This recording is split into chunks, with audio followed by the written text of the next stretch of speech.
We have our own educational courses on neurobiology, and we're developing various things related to behavioral analysis. If you can look it up on our Telegram channel. We have a rather controversial topic of self-confidence.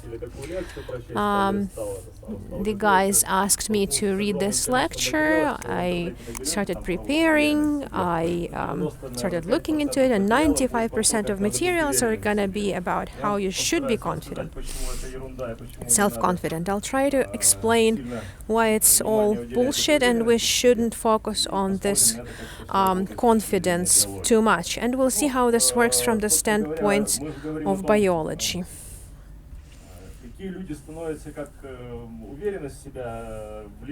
So how does self-confidence affect people?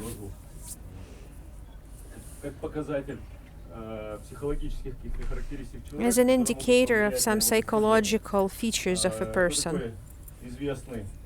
There's a famous trader, Nick Leeson. Ewan McGregor had a film with him. Why is he famous?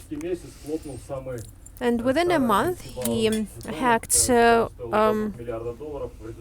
he folded the oldest English bank called Barings, and it was sold for £1 as a result. He had several successful deals. He was transferred to Southeast Asia. Then a trader should lose from time to time, but from time to time he wins. Most important thing is that he wins more than he loses. He lost £20,000. He thought the company wouldn't understand that, and his personal failure will affect his career. He was ashamed that in front of the people. He lost another 20,000. He was trying to regain the money, and then he lost £4 billion.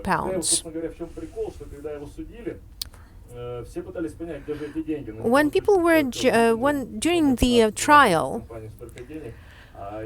people were trying to figure out where this money went. The money was nowhere, and he actually lost them. They couldn't believe that he actually lost them, but he didn't want to steal this money. He wanted to raise his status, to save face, and to play it back and to get the money back to the company. Here's what he's writing. He said he felt that the walls were closing in on me and fear was pushing me forward. I was afraid to lose face in front of my colleagues. If we had to consider his personal characteristics, it would be clear that this person is very neurotic.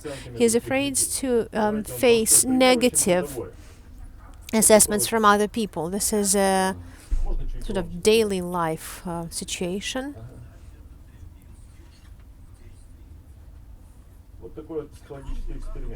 The psychological thing. Here's how buyers would react to a premeditated breakup of the pyramid of cans. Before that, the buyers were normal people.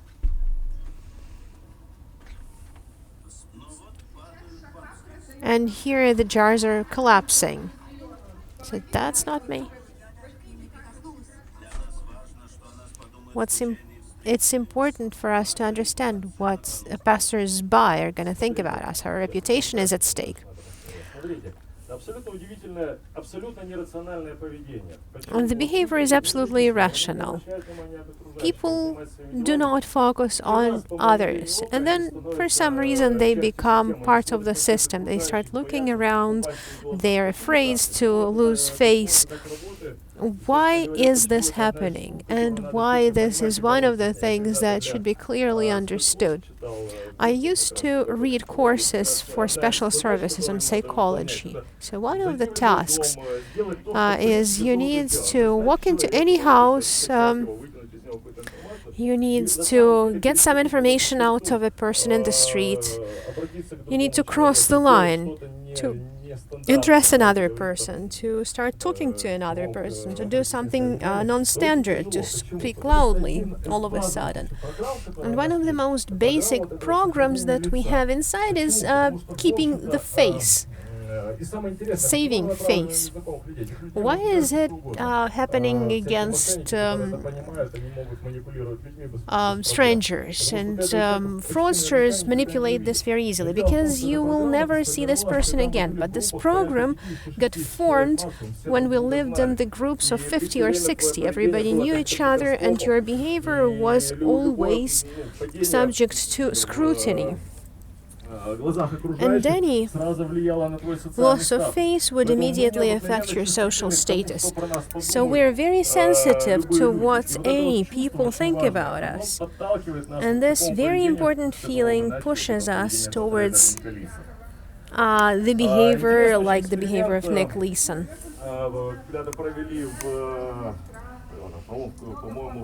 A very interesting test was once done in Cambridge, I think.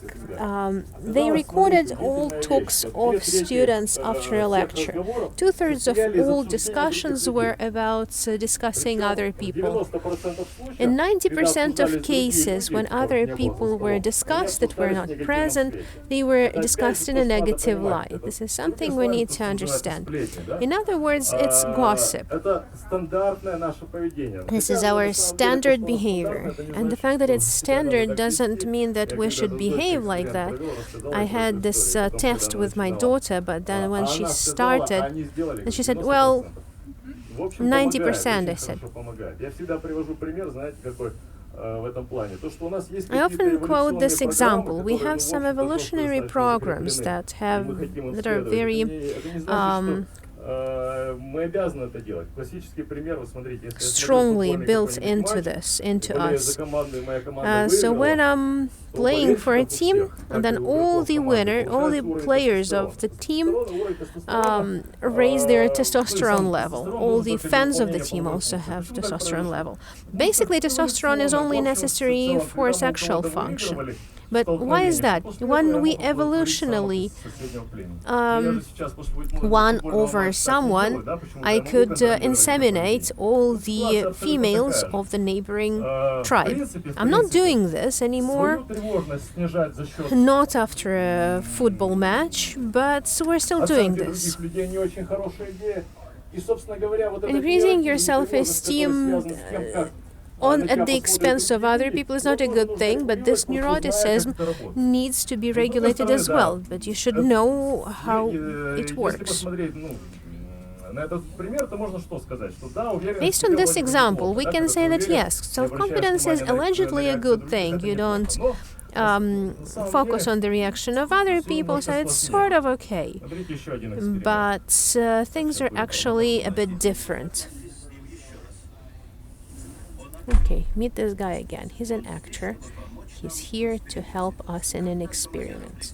How does our manner to present ourselves affect the behavior of other people? We invited Todd, and we invited an unsuspecting students to play for money.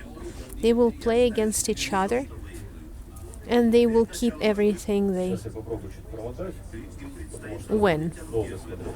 Before this, they will have to fill out the questionnaire. Yeah, you've seen how Todd is behaving.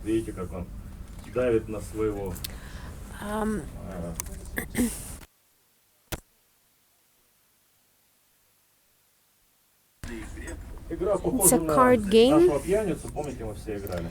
It's a bit like one of our simplest cards games. You make a bet on a card, and the higher card wins. This game doesn't require any skill, but a certain trend starts showing. When you start playing against a confident person, nobody dares to risk. Everybody makes minimal stakes. Nobody wants to lose. What's going to happen if Todd starts acting differently? He's not as confident anymore. together with a shirt and hairstyle, he changed the behavior, and he doesn't act like a leader anymore.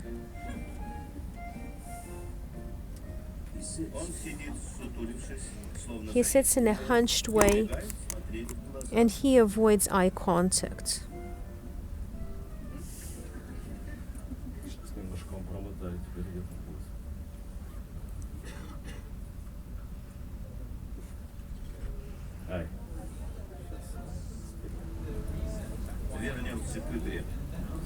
Let's go back to the game. Now everything changes.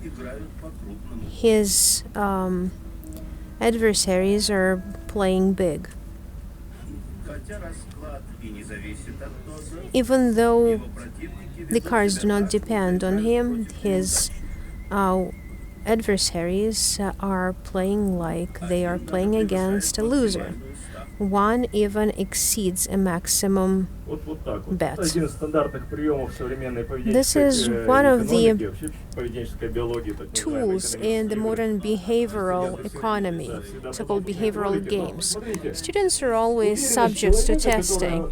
This is the confidence of a person that appeared because of how they were assessing the status. And as a result, they were making mistakes.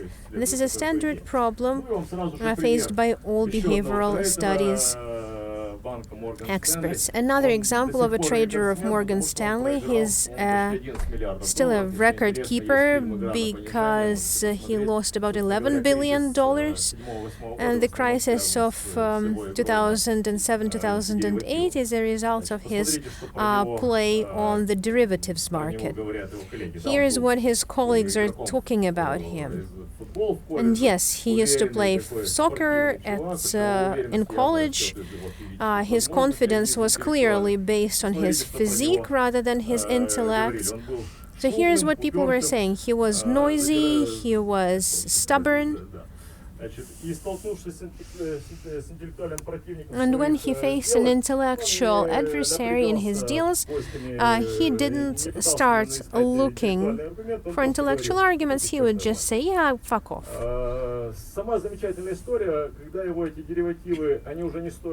When his derivatives already cost nothing, they had some deals with Deutsche Bank, and they were saying, sell everything. As a result, he basically hacked Morgan Stanley. They could hardly survive. So once again, his behavior, his achievements, his status were related to self-confidence only, and not his assessment of his results or his actions. So sometimes we can be overly confident. Respectively, based on what we've seen, is called cognitive distortions in modern psychology. We all know what are optical distortions. We all know that these circles are the same, but we cannot avoid the illusion that those circles are different. We know that those curves are parallel, but our CNS works in such a way that these stripes are distorting the lines. Same thing goes for framing effect, for example. And how do you inform humanitarians about bad news?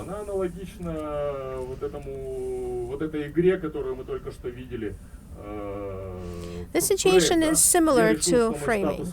I decide that my status is higher.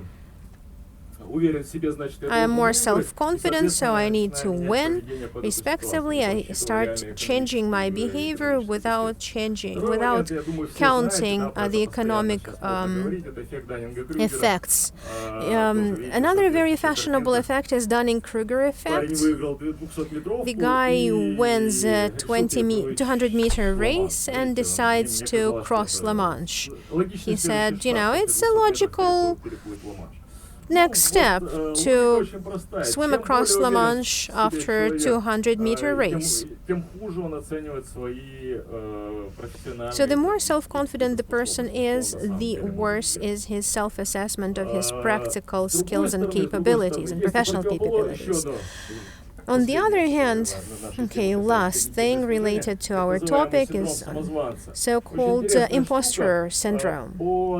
Very interesting thing is that according to researchers, about 70% of top managers and managers of large companies and professionals are facing this impostor syndrome. They feel that they are there by accident.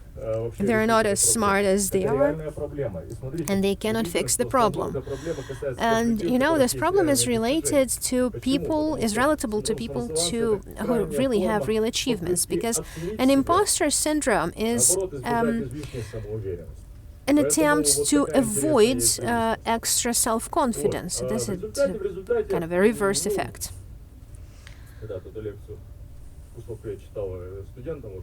I was reading part of this lecture to students, and I pulled this out. The logic of what we're going to be discussing today is the logic of how to understand yourselves and how to assess yourselves well, adequately. Like Sun Tzu says, if you know the enemy and you know yourself, you're going to win. If you know yourself but you don't know your enemy, you will be winning and losing. If you know neither the enemy nor yourself, you're going to be losing all the time. So this is about understanding yourself, of what you want, what you are, but most importantly, self-assessment. And the consequences, this is a consequence of self-assessment and not achievements that are bringing yourself to this. And all these advertisement campaigns are a bit of a reverse situation. So why are we overturning the situation? Since we started talking about this, let me tell you that. The experts who are working on psychological self-esteem, self-assessment in people, they observe this very interesting thing. If you ask the students how they see themselves, how confident they are about themselves, how much better they are than their predecessors. In 1950s, people used to say that they're better than other people. Now, 80-85% of people are giving themselves that assessment. This is stupid by itself.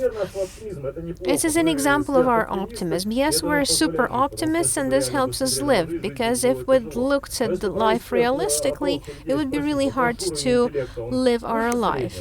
But if you'd ask to the people, well, are you smarter than average others? They said, yeah, 85% are saying, yes, I'm smarter than other average person. In many cases, people are underestimating themselves, but that's a different story, and we'll discuss it later. The theory is that culture has pushed people to that conclusion. Culture has been pushing the people to believe in themselves more, and the consequence of that, I think, happened because of the terrible growth of narcissistic disorders, personality disorders. This is a very unpleasant thing because it results in depressions, and I think the growth of depressions happens due to that. The level of depressive and of narcissistic personality disorders has grown by 350%.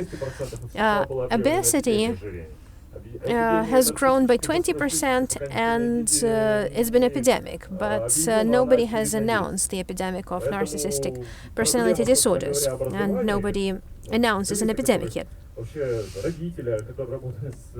the problem of a teacher, the problem of a parent working with a child is how do we adequately give ourselves, assess ourselves? How do we assess ourselves? And this is a complicated question. Let me give you one example. I've given you the intellect test example.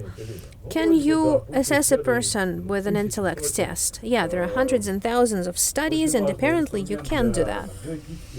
Genetic studies, whatnot. But what's the problem? These tests help us make populational conclusions. What if one person has an IQ of 110 and another person has an IQ of 110? It's nothing. Because this IQ construct has 10 or 15 different unrelated psychological constructs. Spatial thinking, verbal thinking, they can be totally unrelated at the time. You know, at any given time, there are some connections, but that's that. So when I know that this person's intellect is 105, it tells me nothing. When we're talking about extremes, pathological disorders, it could be a good tool, but nothing else. This is a very famous stories from 1940s about how one gynecologist, Robert Dickinson,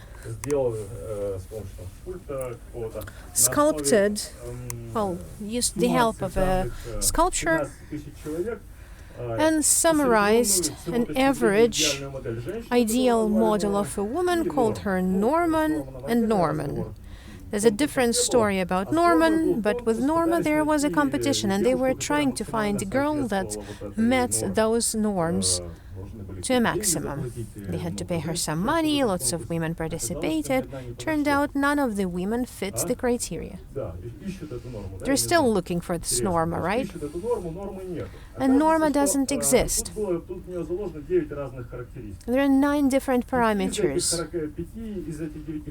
5 out of 9 characteristics more or less fit, but no more than 40% of the population. But when it reaches all 9 characteristics, you can never find a person with exactly the same set of characteristics.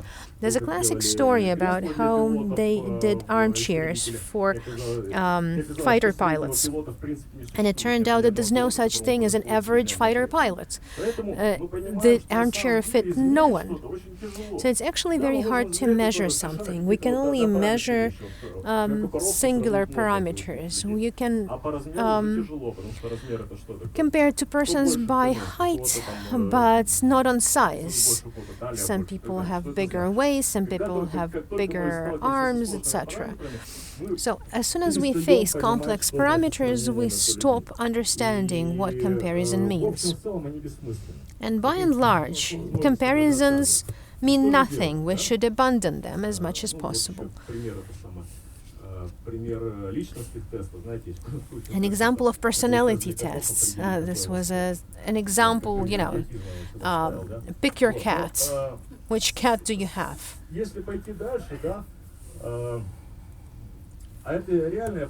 And this is a real problem. Say I heard from someone or took a test and they told me that I'm an introvert, and it will significantly affect my behavior, so-called Pygmalion effect. It's another cognitive disruption, sort of self-fulfilling prophecies. When I know something about myself, it affects my behavior. A classic example was when the students got a task to teach rats to run around the labyrinth. This is one of the spatial thinking tests, spatial perception. And they said that for several generations, we're picking some of the smartest and some of the more stupid rats. So the stupid rats learned to run around the labyrinth for like 30% slower. But the student expectations of the rats affected how they were doing. I told the students, I always tell the students, come to the first several classes, show that you're smart, and I'm not going to ask you for the rest of the semester. It's very hard for us to make all these assessments, to assess those multi-parameter things. That's why these are the problems. And personality tests, when we are giving a person an assessment, giving them marks, when it's introverts, extroverts, this is, not worth it.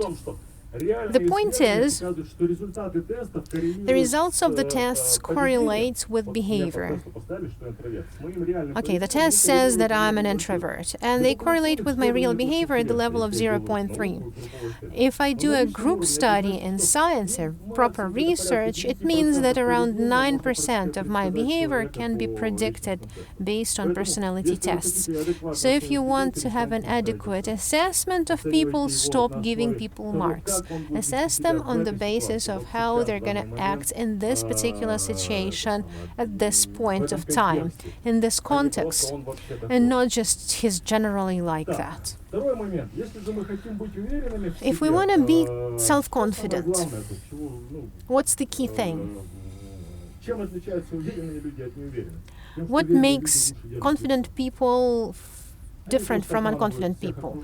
They just keep the face better. They cheat each other. They cheat others better. If we stop lying, it's like classic example, Liar, Liar movie. If a person stops lying, it will destroy their social life. I come to make a contract with someone, we agree that we can do something, but inside I'm completely unconfident. But if I tell the client that I'm unconfident, I'll never get the contract. To what extent can we lie to each other? We shouldn't be afraid, because there are no reliable methods to detect lies. What they're telling us on TV, even using all those fashionable polygraphs, and the use of cognitive methods is when complex tasks are given to people, people are disrupted, they ask the people to reduce this in the reverse order, because when we're lying, it's cognitive, extra cognitive load, and we should calculate this properly. So accuracy of detecting a lie is around 70%. That means that 30% of answers, in 30% of cases, you never know, is it false positive or false negative? So you cannot really tell whether a person speaks the truth or not without any classical study. There is a very good study on kids. If it's 4 or 5-year-old kids, and they were giving assessments whether or not the kids were lying. And so the average quality of assessments of teachers, policemen, social workers was about 50 to 52%. So it's like a toss of a coin. You cannot tell whether a person is lying or not. And all of this evolution was based on keeping the face. And if you keep the face and you strive towards the face you're keeping, you're gonna do better. And this is what modern psychology tells us. If you find yourself in an unusual situation and you're not confident, just keep your face. And that's gonna work. It just means that you have a better self-assessment, self-esteem than the other person, but you are also getting better and you're learning from it. First a promise, and then the fulfillment of this promise. And in order to promise something, you need to keep your face. This is a universal phenomenon. Everybody is trying to keep the face, just like little dogs, to show their status. They try to lift their legs higher than big dogs to set this. Or this is a classic example.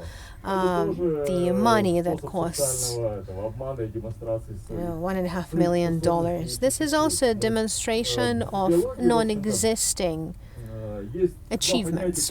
Biology has two concepts: absolute status and dependent status. Absolute status is okay, there's a high status kid because the mother's status is high, but if the mother is away, the kid's status may go down to absolute level, or his peers may sort of abuse him when his mother is not present. So a lot of this is about how we keep the face. This is how people who are choosing interesting or status commodities, depending on whether or not they got ingested testosterone. And when testosterone level got higher, they immediately started preferring high-value commodities, high-status commodities. If we speak about self-confidence, we should start talking about early childhood, from the time when the system of personal attachment formed in a child, or the safety system in the environment where he lived. Because for children it's important, the parents, they're a safety net, the feeling there are people who will love him. Early childhood is more interesting, but we're now talking about school age and teenage years. But the basic behavioral pattern, the very first one that has an impact on a character, because all the characteristics like neuroticism, wariness, they're all genetically predetermined, and about up to 60%, according to different studies, up to 60% are genetically predetermined. So this flexibility is defined by the key elements of the development. So to formulate the first years, the dominating reaction is self-defense. You have seen like small children are behaving when they're starting to walk. They're independent, they're walking around, but as soon as somebody else draws attention, he grabs mom's leg, so mom's leg is present. This is the presence of mom's leg defines his safety zone. So he's in a safe environment, there is a person who is protecting him, her, but now we're talking about the forming of confidence in the teenage period. This is the pyramid that Griskevicius has offered, the biological programs. You're probably aware of the Maslow pyramid, but these things are actually, we have to deal with that, and we go through this path. First, the self-defense program, and they're working all of life, avoiding dangers, and starting probably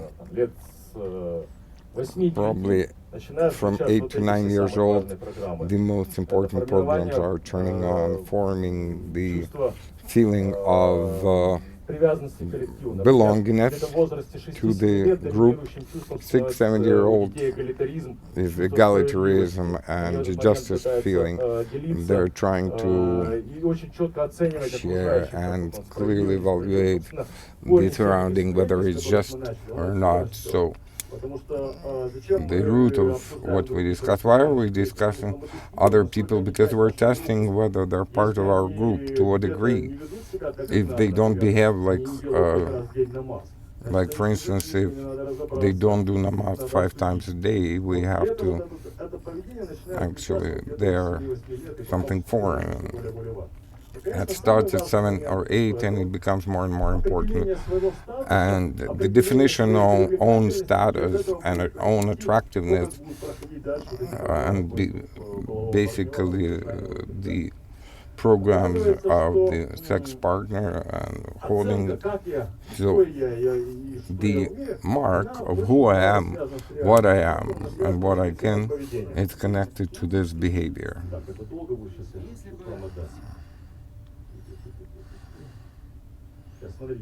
Okay, here's They collected a group of people, they dressed exactly the same, and gave them a very... They have numbers on their heads, and they don't see the numbers, they don't know. And here's the task, to find a partner with the highest number, the coolest number, the highest number. Look how people are selecting.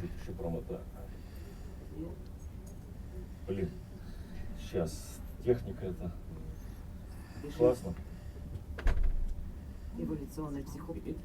Вы образуете пару и, памятуя о том, что другие тоже реагируют на ваш номер договора.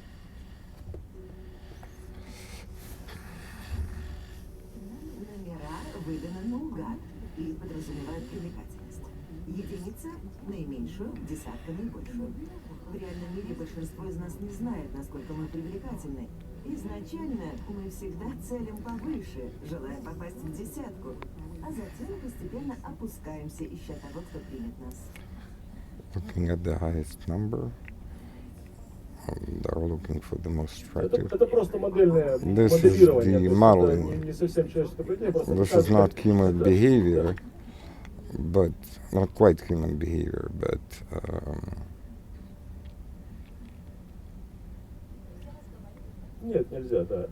they can't start. It's like a game. They say you can play the psychological game. This is interesting. It doesn't mean that tens or ones are ideally fitting each other, but there is a correlation.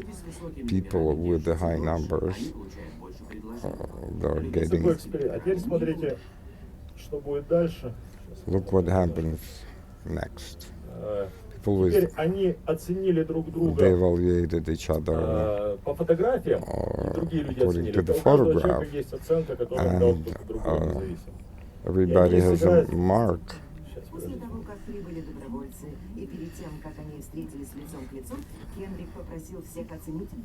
So physical attractiveness of others, sex from 1 to 10, and then now there is a time for test, and this test is not closer to reality. Obviously it's a bit artificial, but the essence is the same. Please take off your hats, ladies.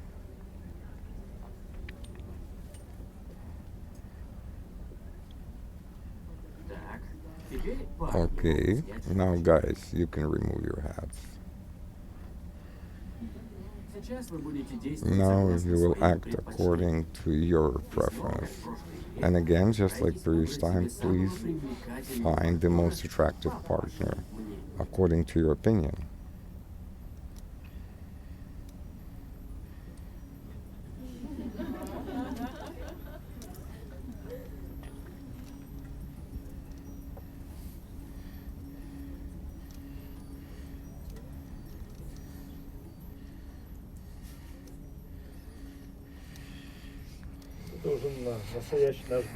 This is now the biological market, how we do it in reality. Just the same story, very close correlation between the scores that people got in real experiments and what is the interest of this thing? It happens subconsciously. Unconsciously, the evaluation of one's attractiveness is done as how you're perceived in the group, but it's happening more or less in the age of, by the end of puberty, 15 to 50, 15 to 17, and it's unconscious. It's very difficult to have an impact on that. It's interesting how they look at 16 or 20. You know the story about pimples. At 16 there were a lot of them, and there were none of them at 20. But self-evaluation was formed in that age. It practically doesn't change.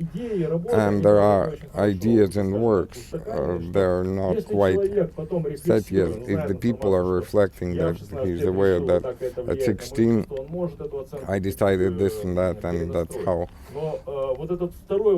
But this second key moment is this childhood period, like 3-4 years, and the second one is the teenage years when you are evaluating how society perceives you. And the key objective of group management is to, if possible, to do it softer, this evaluation, because there is a lot of bullying, aggression, they're connected to this process. Unfortunately, it's normal from an evolutional point of view. It's not normal for our socium that we're trying to play this game with the marks. And most surprising thing that we are correlation between real attractiveness and how I evaluate it, it's practically 0.13. It's really nothing. What it means, if I see myself as attractive, it's about 56%, 5 to 6%. I don't know whether I'm attractive or not. I don't know how I'm evaluated by other people on both sides. What is funny is that women generally they underestimate themselves, and men overestimate themselves. And again, this is the result of the evolutionary game, because if men start to underestimate themselves and their behavior in terms of looking for a partner would not be active enough, then the possibility to find a partner would be very low. So you have to run around and show that you're a cool guy. Again, what's interesting, we spoke about narcissism. Narcissistic disorders are more typical for women. So it's actually the other way around. So there's this balance in self-evaluation has more impact on them. So one of the examples is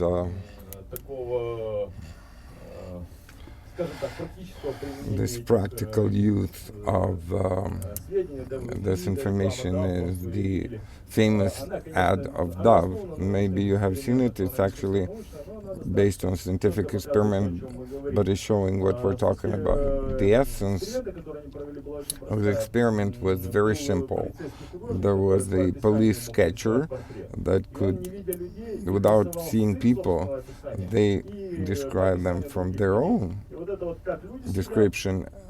That's how people, they describe themselves, or how other people. This is a great ad.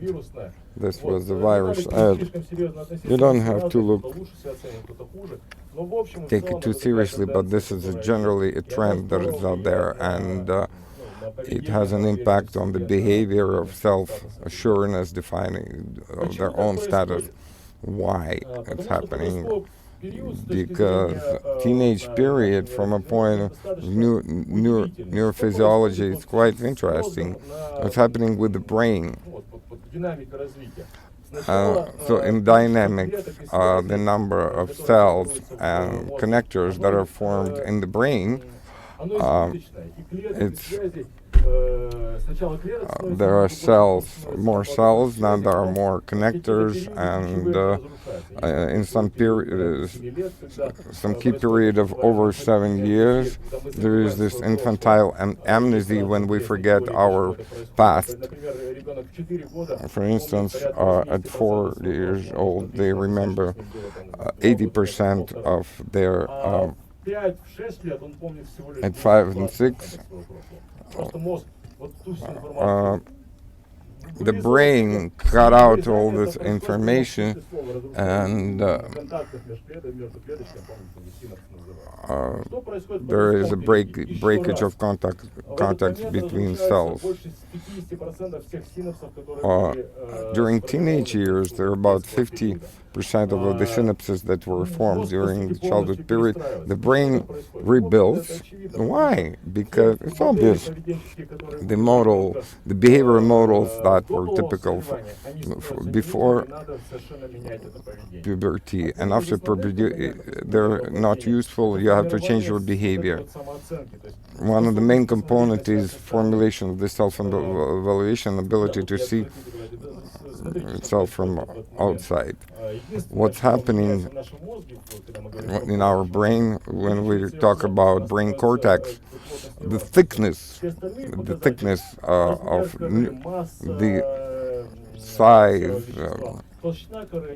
the weight, it's what's happening. The brain thickens our neuron structure. It's becoming more effective, but less flexible. We're becoming less flexible in this age, but we're starting to develop other programs of behavior.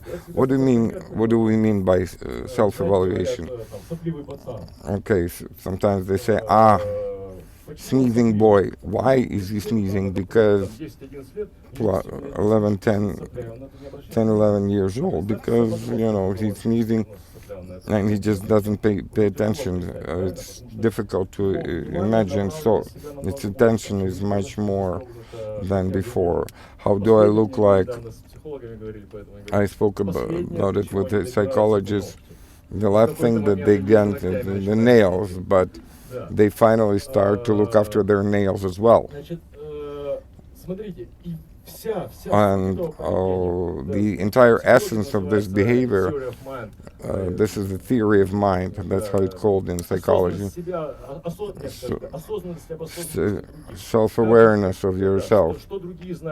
What others know about me, how do I orient myself in this knowledge? And self-assurance appears.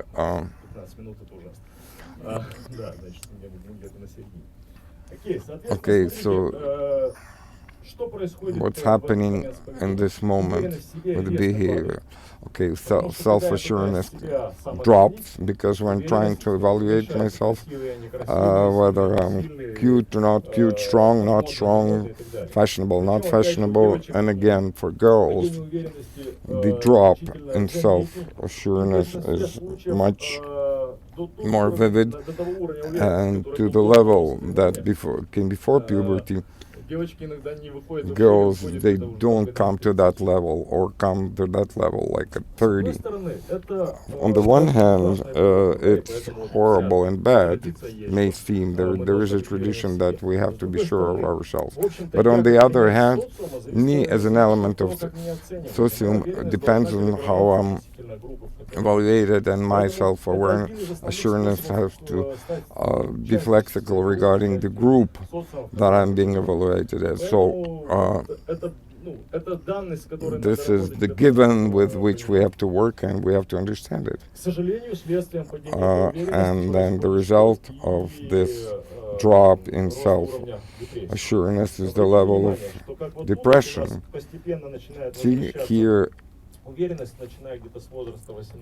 starting 18-20, the level of depression is starting from to drop from 18. What's happening in that moment? Apart from assurance that we were talking about, it's actually connected to physical attractiveness, who you are, how you're evaluated by your peers. Then the self-assurance appears that is connected to your results, to your achievements, and that is a marvelous thing because it has an impact on us much more than anything else, because we will be defining ourselves, whether I'm cute or not cute, by achievements that I have. And I will give you a couple of examples from sports. One of the amazing stories, and I recall it, this is about Bannister. Roger, this is the first person who ran a mile less than 4 minutes. In 1950s, physiologists thought that it was impossible. They thought that there are physical limitations to our body. Physiologists thought There's a classical story about the a human cannot dive lower than 50 meters. Now it's 214, 21 atmosphere. This is without aqua, just holding a breath. So what we think we're capable of, people actually can step beyond the boundary that was. This is a wonderful run called Marvelous Mile. What happened? He was competing with John Landy. It turns out that they are actually faster than 4 minutes. 2 months after this case, 4 more people did the same. People found out that it's possible and they did it. So professional abilities, they define the evaluation. I can do what is possible and I cannot do what's impossible. And what is important moment is to define your ceiling, like what can you reach, one more experience. This is the study.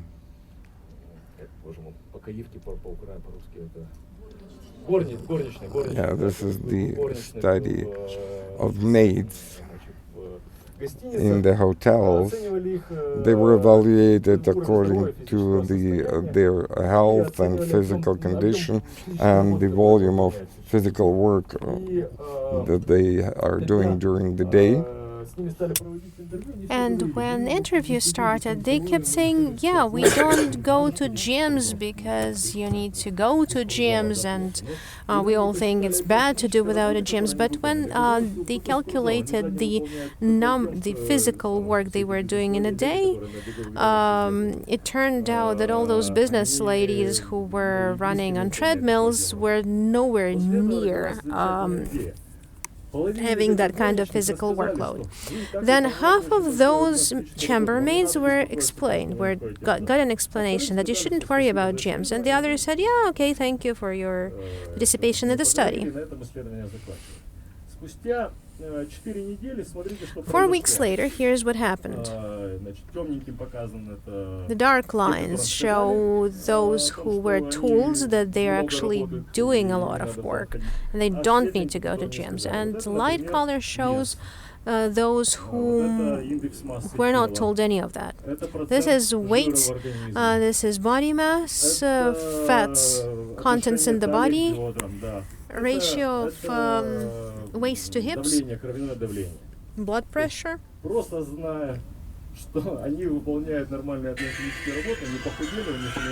And just knowing that they started doing that, it really helped their status. And it really helps you. Knowing something about yourself helps you do something about your life. So what are we actually talking about?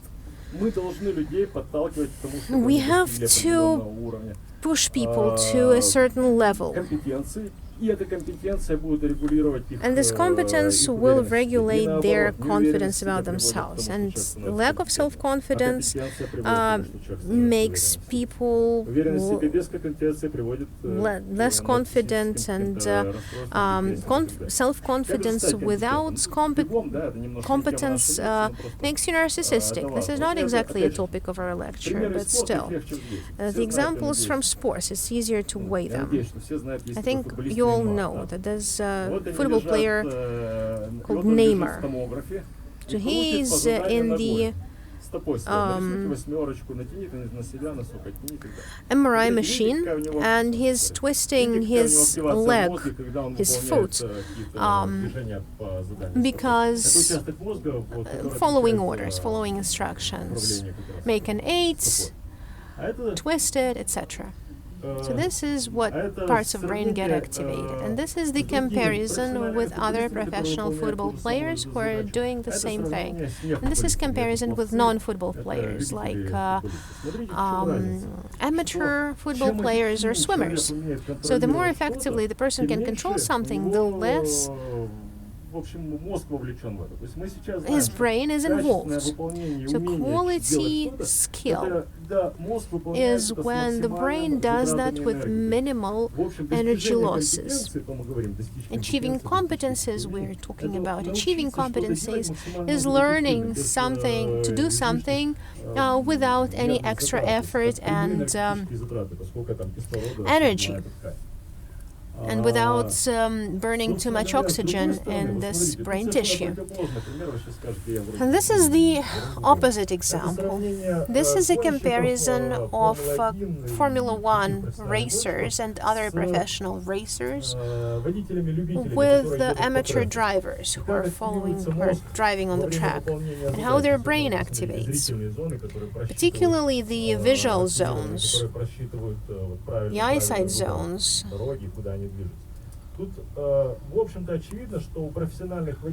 So clearly, with professional drivers, brain activation is higher. And I just told you it should be the other way around, but it's not how it goes here with professional racers. You know a classic story about 10,000 hours, that in order to get professional, proficient in something, you have to have 10,000 hours of training. This is not quite a true story. It was heavily criticized, but here's what the idea is about. I'm driving at least 2 hours a day for many years now. Did I start driving better than 10 years ago? Yes or no? No. Yeah, I didn't start driving better at all because my function and my driving skill was automated. I didn't become an expert. I reached a certain level. I learned to drive, then within half a year I started driving more confidently, and that's it.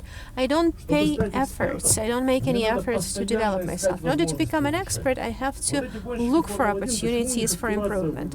The Formula One racers get more brain zones activation because they keep thinking about the best trajectory. They calculate possible situations. They look for improvement opportunities. And if you want to improve, like in computer games, you keep thinking, how do I do this better? And amateurs just do not invest their effort, and they do not invest cognitive functions that are liberated because of improvement in proficiency. Those people just do not know how to improve. They are not searching for ways to improve.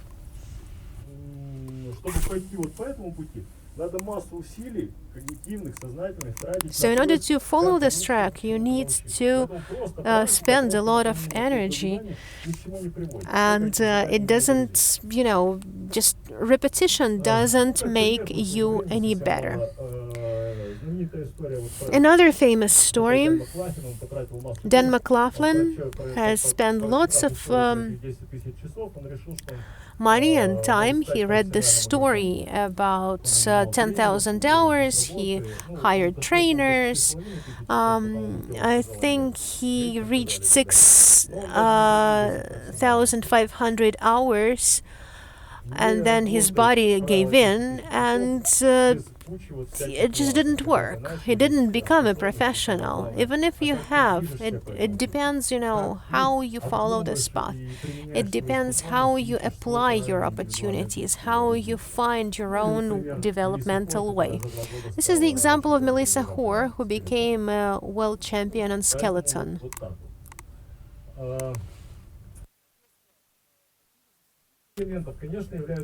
One of the key elements is abilities. Unfortunately, you can't do without them. This is a very interesting work which says that connectivity of certain brain areas in certain tasks would show whether or not it's going to be easier for a person to study a foreign language. The key narrative in education is that anyone can do anything. And abilities to learn a foreign language are basically hugely divergent. They are based on the neurological features of the brain. But that's another area. There's another thing about this, another derivative, that if you've learned one foreign language, it's easy to learn another. And this really affects the time you need to achieve certain results. And in order to illustrate this in figures,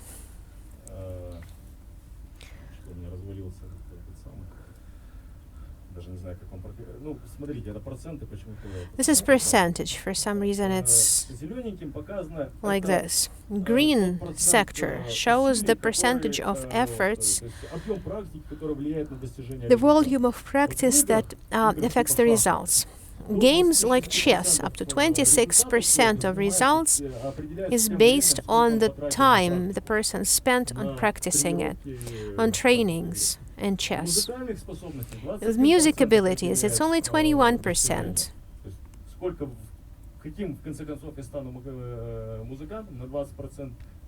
So 21% of my musical skills depends on how much time I spent training. In sports, it's 18%.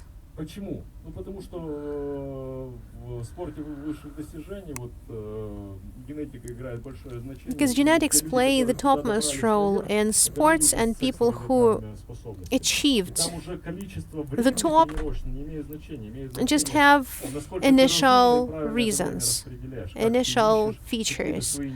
It depends on how well you're searching for your individual features. In education, it's only 4%. In professional activity, it's only 1%. What does the 4% mean? It doesn't mean that you have to drop education and not think you need to spend too much time on education. It's hard to assess that. There's a famous story from late 90s. There was a big scandal in the UK when the Minister of Education said that the difference between the kids is based on genetic features. And liberals have started attacking him, that he is promoting eugenics. But he said one important thing about liberalization of education is that we've built such common conditions for education. Everybody has more or less equal access to education, that the differences we see are genetic differences.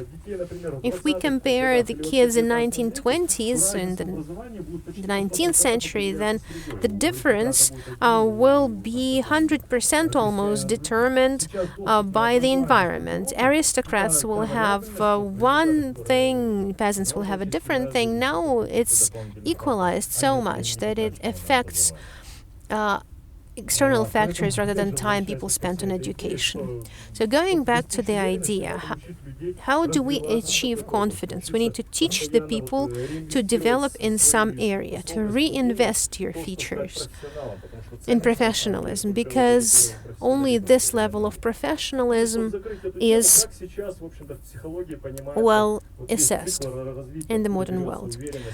So where does the confidence start in a normal person in the modern world? We can see a clear link between confidence, self-confidence, and competence.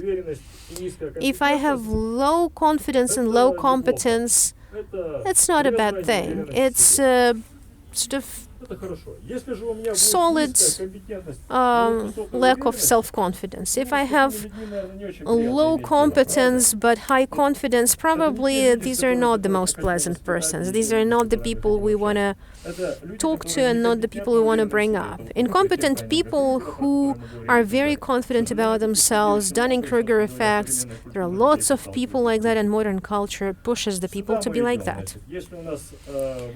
When we're moving here, if we have high competence and low confidence, it's going to be perfectionism. Unfortunately, perfectionism is one of the things related to fear. Fear helps us to protect ourselves from unpleasant situations, but excessive perfectionism can also impede the person's development. And it stops the person from starting something. They're afraid to start their own business or something. Although smart people do not start their business. And an ideal situation is when we know our level of competence, we have the confidence that we can do that, and that's self-satisfaction. With high competence and high confidence. All people who have achieved anything in life, these are the people who are partly inconfident about themselves. They underassess their confidence. And this is where we can achieve professionalism, like I'm throwing the ball into the ring. But this is not a reason to become a professional basketball player. Or if I can do logarithms well, I shouldn't necessarily become a mathematician.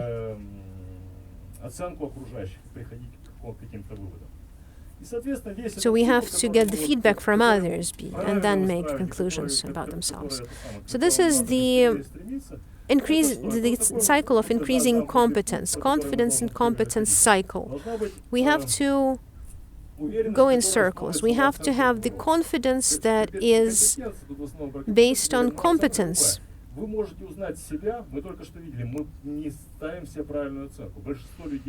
not giving ourselves the right assessment. We don't estimate ourselves right. In the situations related to the looks with professional achievements, the only way to assess yourself properly is to, get the feedback from others, to try to understand how they assess yourself, because there are some rumors and everything, and it's also not very honest. The honest thing is when people tell you directly what you're worth. This assessment is a stimulus that pushes ourselves to growing this competence. And if nothing happens at this stage, if we stay here in the area of unconfidence, we will not show ourselves. I've learned something, but I'm not going to demonstrate it to anyone. You cannot achieve any results if you don't demonstrate them, if you don't show what you can do. So when we're teaching our kids to do something, they should be able to demonstrate their competence. You are able to do this. Try to show this. Try to go back to this cycle. Try to show it later when you can. Without this cycle, nothing's going to happen. Most importantly, your assessment, self-assessment will improve your reputation, and as a result, you will get more self-confident. And you will only start improving your self-assessment when you get reputation, like you break the windows with your ball best than others. And conclusions. Our confidence depends on a number of genetic and social factors, but they are formed at certain age periods. And they're key to understanding how each of these periods works. The key factors that determine confidence, they're different at different age. The sense of safety. What about money, I was asked. Yeah, that's all about safety. The confidence about physical effort, physical energy. Attractiveness is more important for girls, but it's a mix. It's always a mix. It's hard to split those two. This is basically about personal attractiveness. And the third level, social level. That's competence. We're all adults. We have little interest in sort of super attractiveness of people we meet. We're more interested in their innards. And the innards derive from all these cycles we just mentioned. Anxiety is another important thing. This is an important factor of reducing. High confidence does not help people improve their competence. The factors of motivation and self-improvement. We mentioned that. This is an important point.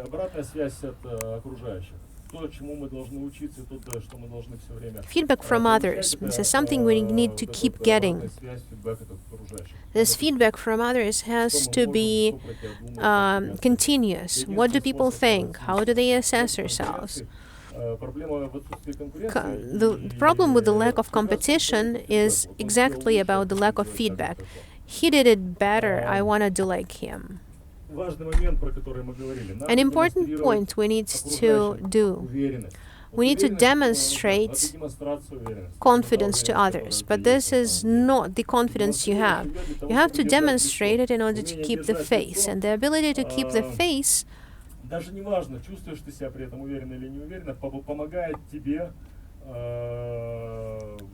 important thing is it helps you to go and build a better you, a better version of you. And I'm trying to, for example, become a better version of myself. Some people are thinking this is a deceit, but this is how we're made, and nothing's gonna, we can't do anything about it. And lastly, try to avoid sort of liking. You have to keep knowing what you are really worth and where you want to be. This is our Telegram channel on neuroscience. We keep writing about this. Yeah, and our website. Thank you very much. If you have any questions, please ask.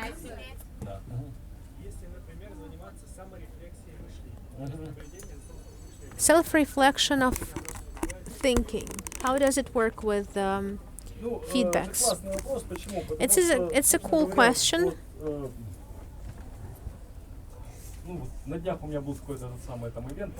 I had some kind of event on Intellect a couple of days ago, and they asked me about emotional intellect. And I said, yeah, there's a bunch of questions on emotional intellect, and the person is unable to track it down. Emotions raise before I can control them. Can you never control emotions? No. If I get prepared to a certain situation and I'm thinking about it, this is exactly the reflection. It helps me build a new model of reflection. Another sports example. His glasses broke on like 50 meters, but he still won a golden medal. He said, how? You didn't see anything. He said, well, in my trainings, these are special visualization trainings, I imagined this situation, what I would do, how I would orient myself if this happens to me.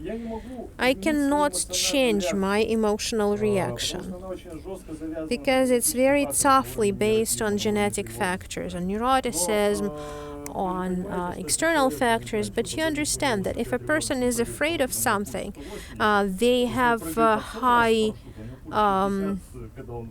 anxiety level, and for the first time his pulse would be 180, but when it's 100th time his pulse is going to be 60, because the self-reflection doesn't help me change myself. But in a narrow behavioral frame it works perfectly, and our self-improvement is really just that, improvement of looking for a better way. So this is the only way to work with such things as confidence, because it's an emotional thing. Thank you very much.